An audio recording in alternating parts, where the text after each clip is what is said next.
ఉమ్మడి ఖమ్మం జిల్లా జాతీయ రహదారుల హబ్బుగా మారింది. గతంలో కనీసం 1 కిలోమీటర్ కూడా లేనటువంటి జాతీయ రహదారి ఉన్నటువంటి జిల్లా ఈరోజు నలువైపులా కూడా జాతీయ రహదారులతో ఒక హబ్బుగా మారిందనేది మనం చెప్పవచ్చు. ఈ విధంగా చూస్తే తెలంగాణలో వేగంగా జాతీయ రహదారుల విషయంలో అభివృద్ధి చెందుతున్నటువంటి నగరంగా, జిల్లాగా మనం ఉమ్మడి ఖమ్మం జిల్లా చెప్పవచ్చు. ఇటీవలే మనం చూసాం, ఆగస్టు 1 నుంచి అధికారికంగా దేవరపల్లి, ఖమ్మం నుంచి దేవరపల్లి నేషనల్ గ్రీన్ఫీల్డ్ హైవే అందుబాటులోకి వచ్చింది. దీన్ని జాతికి అంకితం చేశారు. అధికారికంగా రాకపోకలను, వాహనాల రాకపోకలను కూడా అనుమతించారు. ఇది రెండు తెలుగు రాష్ట్రాల మధ్య కీలకమైనటువంటి కనెక్టివిటీగా మనం దీన్ని చెప్పవచ్చు.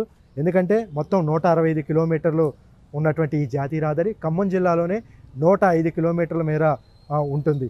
దీని ద్వారా తెలుగు రాష్ట్రాల మధ్య మరీ ముఖ్యంగా ఇటు రవాణా విషయంలో కానీ, ఆర్థికంగా, వ్యాపార, వాణిజ్యం, ఇటు జిల్లా రైతాంగానికి వ్యవసాయ పరంగా కూడా ఇలా ఏ విధంగా చూసినా కూడా గ్రీన్ఫీల్డ్ హైవే అత్యంత కనెక్టివిటీ, హైదరాబాద్ నుంచి వైజాగ్ వెళ్ళటానికి సమయాన్ని, దూరాన్ని కూడా తగ్గిస్తుంది. ఇది అందుబాటులోకి వచ్చింది.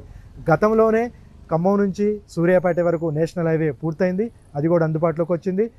ఇటీవల కొత్తగా కోదాడ నుంచి ఖమ్మం వరకు నేషనల్ హైవే పూర్తయి అది కూడా అందుబాటులోకి రావడం జరిగింది. ఇప్పుడు నాగపూర్ నుంచి వయా ఖమ్మం జిల్లా మీదుగా విజయవాడ వరకు కూడా జాతీయ రహదారి నిర్మాణం చాలా వేగంగా జరుగుతుంది.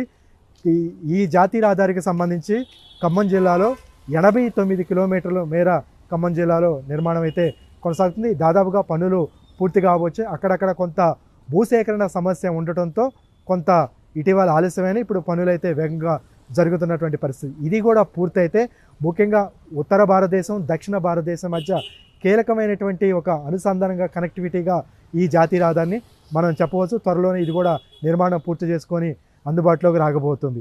ఇక ఇప్పటికే ఆంధ్రప్రదేశ్ సరిహద్దు నుంచి, అంటే విజయవాడ నుంచి మనం చెప్పవచ్చు, సరిహద్దు ప్రాంతం నుంచి బియ్యం బంజరి, చండ్రుగొండ, కొత్తగూడెం, భద్రాచలం, ఈ విధంగా చూస్తే జగదల్పూర్ వరకు ఇప్పటికే జాతీయ రహదారి కనెక్టివిటీ ఉంది. మరో జాతీయ రహదారి ప్రతిపాదన ఇప్పుడు మనం కొత్తగూడెం నుంచి ఇల్లెందు మీదుగా మహాబాదు, తొర్రూరు, హైదరాబాద్, అంటే భద్రాచలం, కొత్తగూడెం, ఇల్లెందు వాసులు ఎవరైతే ఉన్నారో ఈ విధంగా ఖమ్మం రాకుండానే సుమారు 40 నుంచి 50 కిలోమీటర్లు దూరం తగ్గుతుంది. ఆ విధంగా వయా కొత్తగూడెం, ఇల్లెందు మీదుగా హైదరాబాద్ వరకు జాతీయ రహదారి ప్రతిపాదన ఉంది. ఇటీవల కూడా సర్వే చేశారు. భూసేకరణకు సంబంధించి కూడా చాలా వేగంగా ఆ ప్రక్రియ పూర్తిగా వస్తుంది. ఇప్పటికే ఇటు గ్రీన్ఫీల్డ్ హైవే పూర్తయింది. దీంతోపాటు నాగపూరు, అమరావతికి సంబంధించినటువంటి నేషనల్ హైవే నిర్మాణ పనులు వేగంగా జరుగుతున్నాయి.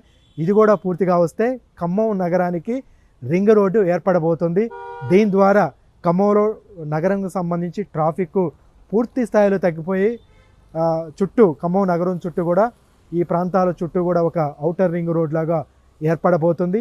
దీని ద్వారా ఉమ్మడి ఖమ్మం జిల్లాలో జాతీయ రహదారులు ఒక మణిహారంగా మారిపోవటమే కాకుండా అభివృద్ధికి చాలా కీలకమైనటువంటి మలుపుగా మనం చెప్పవచ్చు. ఎందుకంటే ఇటు విజయవాడ ఉంది, అటు అమరావతి రాజధాని ఉంది, గన్నవరం ఎయిర్పోర్టుకి దగ్గరగా ఉంది, ఆంధ్రప్రదేశ్లో ఉన్నటువంటి కాకినాడ ఎయిర్పోర్టు, ఇతర మచిలీపట్నం పోర్టు, ఈ విధంగా చూస్తే హైదరాబాదు కనెక్టివిటీ ఉంది మనకి, వైజాగ్, రాజమండ్రి, ఛత్తీస్గఢ్, ఒడిశా, ఇప్పుడు నార్త్ సౌత్ ఇండియా మధ్య ఉన్నటువంటి నాగపూరు, ఇటు అమరావతి నేషనల్ హైవే ద్వారా కూడా కనెక్టివిటీ ఏర్పడిపోతుంది. అంటే ఏ విధంగా చూసినా కూడా ఒక రెండు రాష్ట్రాల మధ్య, రెండు జిల్లాల మధ్య కాకుండా ఉత్తర దక్షిణ భారతదేశాలని కలిపేటువంటి కీలక కనెక్టివిటీ వయా ఖమ్మం మీదుగానే జాతీయ రహదారులు వెళుతూ ఇది ఒక జిల్లా నేషనల్ హైవే సబ్గా మారిందని చెప్పవచ్చు.